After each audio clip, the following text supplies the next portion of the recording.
मला अन्न, वस्त्र, निवारा, शिक्षण सगळं मिळालं.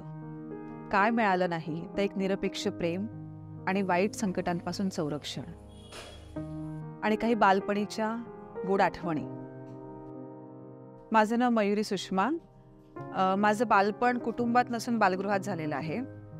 आज भारतामध्ये लाखो अशी मुलं आहेत ज्यांचं बालपण हरवलेलं आहे आणि त्यांचं मूलभूत अधिकारांपासून ते वंचित आहेत. सगळ्यात महत्त्वाचं म्हणजे कुटुंबाचा अधिकार. आज मुलं कुटुंबात नाहीत कारण गरिबी, पालकांचा मृत्यू अथवा इतर कोणतेही कारण असेल आणि म्हणूनच आज मुलं बालगृहात येत आहेत. आज भारतामध्ये बालकांच्या सुरक्षेसाठी विविध कायदे आहेत, नियम आहेत, पॉलिसीज आहेत, पण तरी देखील मुले आज बालगृहात जातात.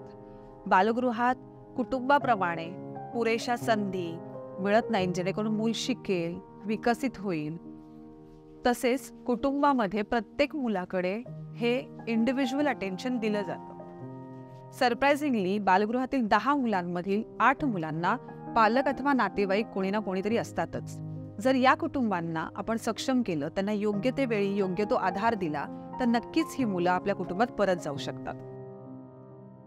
आमचं 8 राज्यांमध्ये ग्रासरूट लेवलवर काम चालतं, जिथे आम्ही कुटुंबांसोबत काम करतो आणि त्यांच्या ॲबिलिटीजवर काम करतो, त्यांचं सक्षमीकरण करतो, जेणेकरून प्रत्येक मूल त्यांच्या कुटुंबात राहील.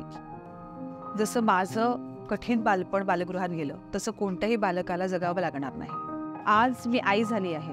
माझ्या बाळाकडे बघून मला इतकंच वाटतं की त्याला एक सुरक्षित आणि प्रेमळ कुटुंब मिळावं. Miracle Foundation works closely with the government in alignment with Mission Vatsalya to ensure children do not get separated from families, and those who have been living in childcare institutions are safely and sustainably transitioned to families.